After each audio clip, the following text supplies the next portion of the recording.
hang on to your seat, baby, because this one's a screamer.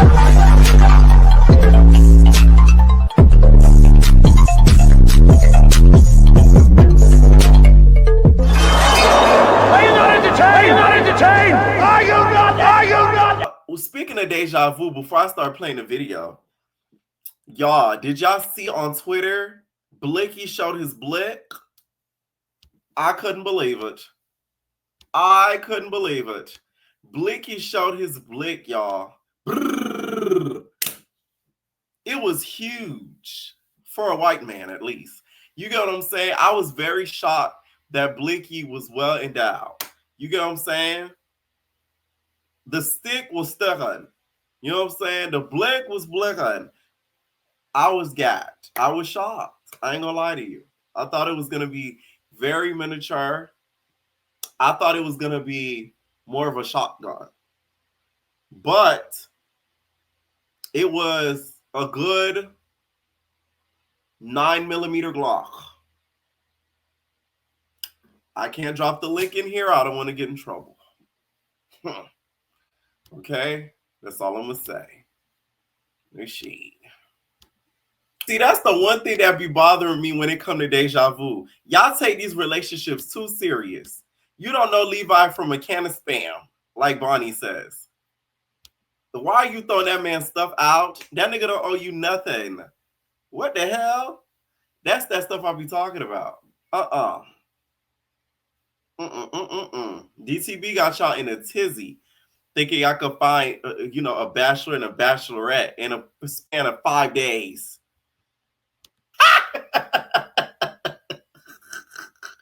DTB, you a fraud. You know what's crazy? I just feel like I predicted this. First of all, I told y'all this was going to happen. Levi cannot handle a girl like Mel. Mel literally dropped a song called Crash Out. Like, she really is a real life crash out. Levi cannot handle a girl like Mel because she, to me, is a little bit emotionally unstable. It's no shade. Okay?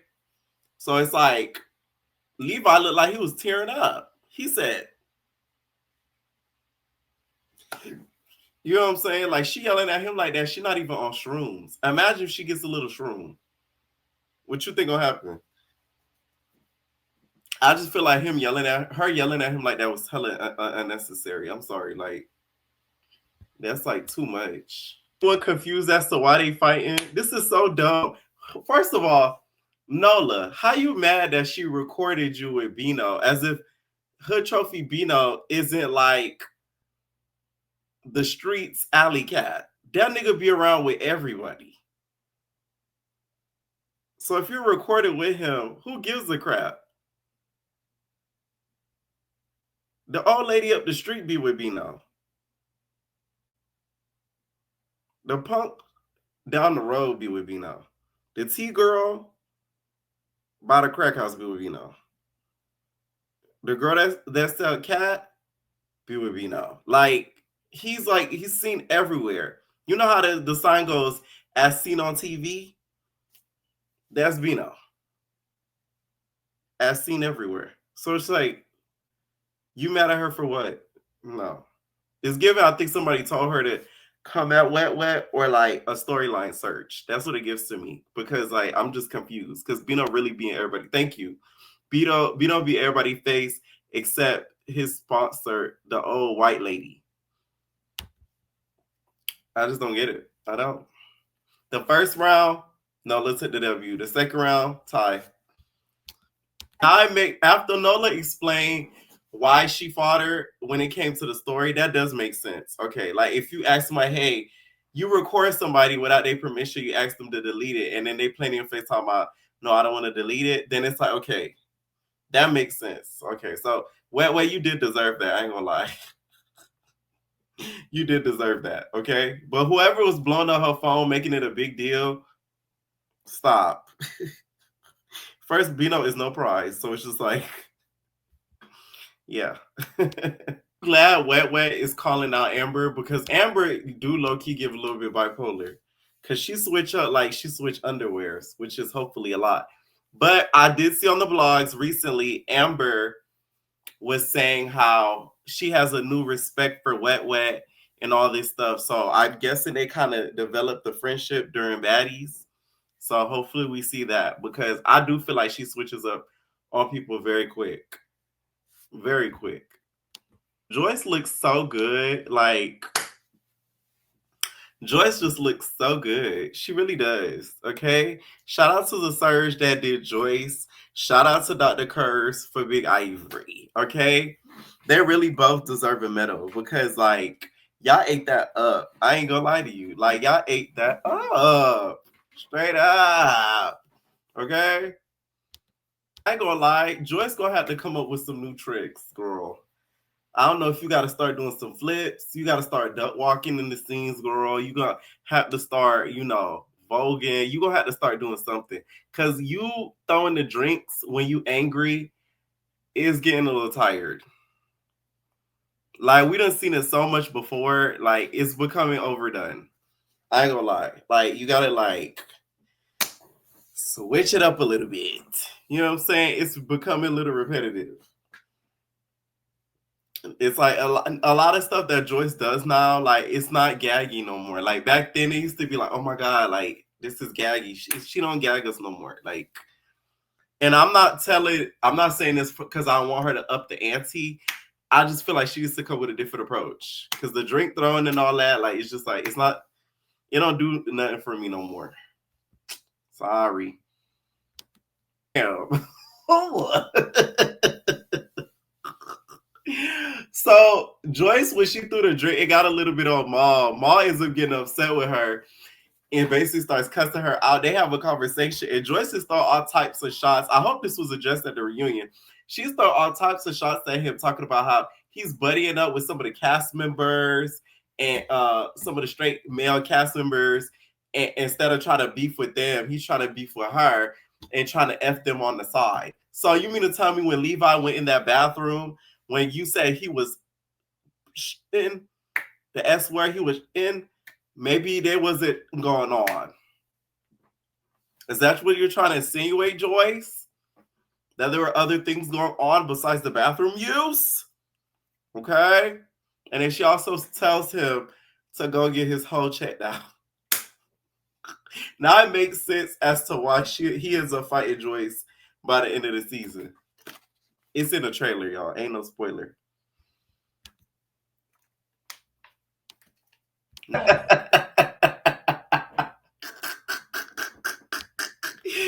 Joyce, you can't be popping shit, girl. You got press on.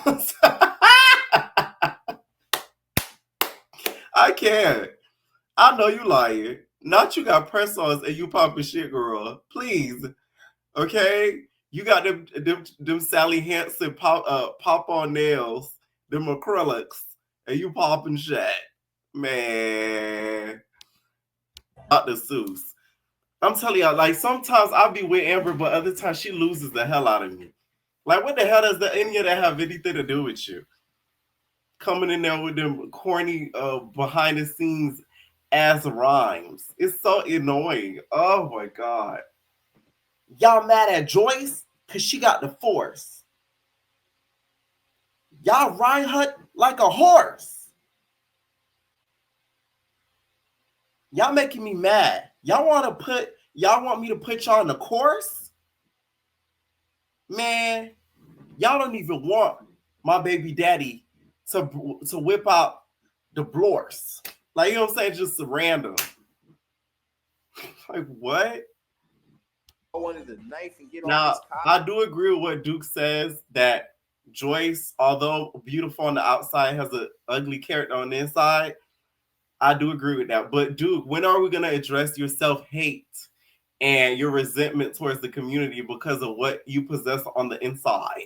When are we going to address that, Duquesne? Okay? When are we going to address the hate that you have for the community because of the disdain that you have for yourself and who you truly are? When are we going to address that, Duquesne? Duquesne, when are we going to address the accent and the fake accent that you possess all the time, all across these platforms, Duquesne? We have a lot to address, Duquesne, right? I'm just saying. Duquesne, when are we going to address you yelling on Twitter like that? Duquesne, when are we going to address you jocking with the mother niggas? Duquesne, when are we going to address Pleasure You? That's all I want to know. So Amber is alleging that Duke was screwing a T-girl. I believe, if I'm not mistaken, the T-girl that's in question is Yu-Gi-Oh, the one that was pounding the floor. Apparently, Duquesne was pounding her Debbie Cakes. But Yu-Gi-Oh has went on record and said repeatedly she is not a T-girl. This is what she claims. So, we at Evan Entertainment cannot confirm or deny. Yes, I believe it's Yu-Gi-Oh. Yes. That she's referring to. Now, I will say the one thing I do agree with Amber, her and her bipolar tangents, is the corn situation, because that's why I say that needs to be addressed. Apparently, Duke said he retired 4 years ago.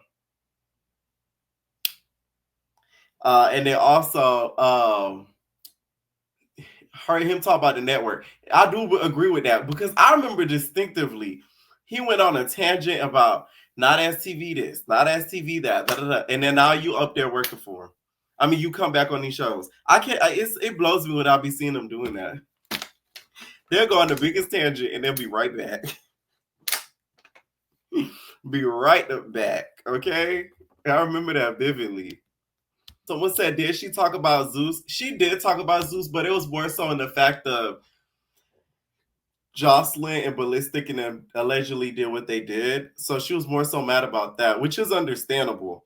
But I remember I used to watch Amber's lives like some years ago, and like a year, like recently before she got on Baddies, she used to always say she wanted to be on Baddies. I remember that. She used to be like, oh, Natalie, you ain't got to be casting as a cast member. I'll go there and cook. Da, da, da. I just want to be on set. Da, da, da. Like, she always been saying that. So she made it happen. I'm glad Mel did apologize, because she was acting like a gutter snipe. That apology was needed. But I do feel like Levi likes the toxic stuff. Like, that's what's so crazy. And I know it's hurting Kayla's heart to watch these shows, because she was just as toxic, if not a little bit more toxic than Mel. But you want to deal with Mel's toxicity, but then you don't want to deal with Kayla's toxicity. The only difference is Kayla don't mind. So what's up with that? You get what I'm saying? He likes it. He likes it. So Ivory reveals that she kissed Diamond. I don't believe they really together. I don't care what nobody say. Like, I feel like her and Diamond's relationship is purely for show. Even their friendship. I'm sorry. I know this is an unpopular take. Y'all know I love DTV, but I do feel like their friendship is a for alliance. No shade. And them being together is like a little bit of a strategy. Just saying. Just to garner like more fan favor. That would be like the first baddie lesbian couple. You know what I'm saying? Like, it's something like, ooh, yes, work friends. Exactly. 808, 808. It gives 808. Straight up. What's crazy is the fact that we know so much things in real life that have now, like, we're current as to how some of these cast members are with each other is crazy. Because in this episode, Diamond's going on a tangent about how she loves her some Exotica and how they've been friends for 15 years and all that. But last time we seen, she basically told Exotica on the blogs, she said in the comments, she was like, F Exotica, like, screw her. So, guess them 15 years didn't mean much. When it comes to these shows and TV, though, it gets real tricky, though. Like, I feel like nobody should bring their real friend on shows like this. Or y'all gonna end up maybe falling out. Especially if your relationship not that strong. I was thinking of something. T-Lo gonna be smart. Let me tell y'all, T-Lo, if he gonna be smarter than Lemmy is, he gonna make sure to air Love the hookup. He gonna make sure to air the hookup when Love Cabin. I said Love Cabin when Love Island drop, because Love Island drops in June. So literally in a few weeks. So he gonna make sure to be smart at Eric. By the way, let me not jinx it. Ah! Let me not jinx it. Amber hand was never hurt. The way she swing that Harmon and pounding her chest like she the gorilla off of the damn movie. Your hand was never injured, girl. Okay? What Krishan said, just say you're scared, bro. You just didn't want to fight Ivory. That's the real tea. But too bad on baddies, you had no choice. Because ain't no way, babe. You slamming your chest like that, okay, with your hand hurt fresh out of a cast. Please. Please. Okay? Please. DTB, you gonna have to learn how to sneak with precision though. How could you have snuck her? You didn't even get her wig off. You didn't, hit in no nothing. You just tugged on her wig. That's it. See, this is a prime example. I don't collab with no bitch. Straight up. Okay? When it comes to creative, anything that I do creatively comes from this brain.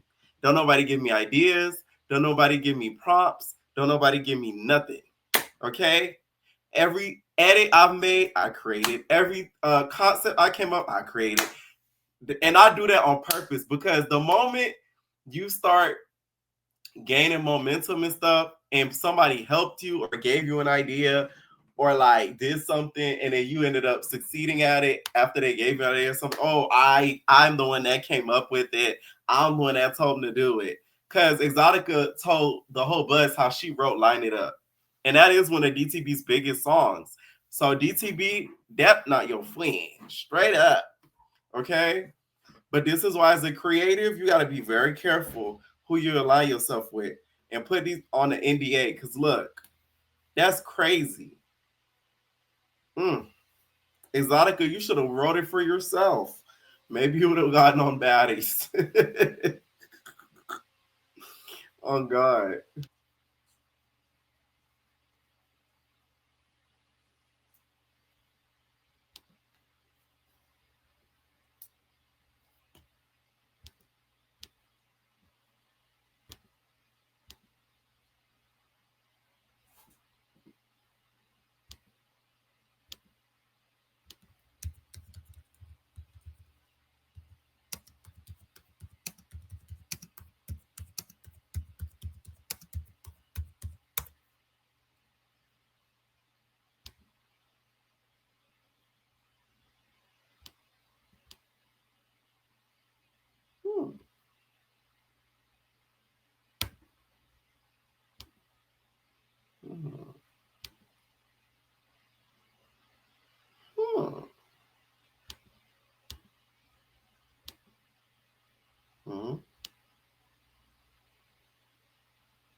Although Joyce is getting on my nerves, I do agree with her. I do feel like Maul is fishing for storyline. He's trying to get on the show.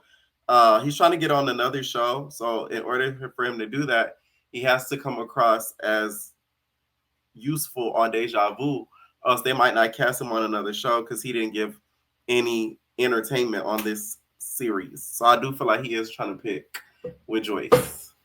See, like stuff like that is why I have bad trust issues. Like, I don't think y'all understand. I have really bad trust issues, y'all, and I'm working on it. But it's like I just do not trust people. I really don't, because it's like I done seen people switch up so much, and people have switched up on me. So it's just like I just don't like at all. It takes us so much out of me for me to trust. So situations like that just irritate me because it's like that girl brought you on the show, and then you gonna go out there and basically expose something. And it's like it's one thing if she said something dumb that wouldn't affect her. This could affect her because then people could start looking at her like, "Damn, Diamond, you don't write your own songs? That's crazy." You get what I'm saying? Did she also write up did she also write other songs of yours? You get what I'm saying? Like it's gonna make people look at her funny. So I don't know. That's sabotage right there. At first, when I see this clip on Instagram of Ivory stalking Exotica, I was like, damn, Ivory, you just stalking people for no reason. Now she has every right to have done that. No shade. This is why, like, you really got to be careful when it comes to friends, because some friends, like, they like being your friend or benefiting from you, but they sometimes certain friends, they don't like the fact that like you're doing better than them. I can guarantee you, Exotica resents the fact that Diamond is more successful than her. She hates that. So you got to watch friends like that, because those are the same ones that'll sabotage up out of you. Straight up. Okay? See, I'm the type of person, like, if we're friends and we fall, I really do not tell your business. Okay? I really do not. And I have big platforms that I could, and I don't. Because I'm that solid of a motherfucker. Okay? I really am. So, I just don't respect when people do stuff like that. Exotica look like she's a part of that movie. What's that movie when the pig's blood dropped on her? Y'all know what I'm talking about? When she opened the thing and then all the pig blood fell on Carrie. Yes. She the black Carrie, child. Somebody said we're gonna call it Sherry. And that was Deja Vu, y'all. This was a pretty funny episode, especially towards the beginning. Let me know what y'all think down below. And have y'all been exposed like that by a friend publicly? Okay. Yeah.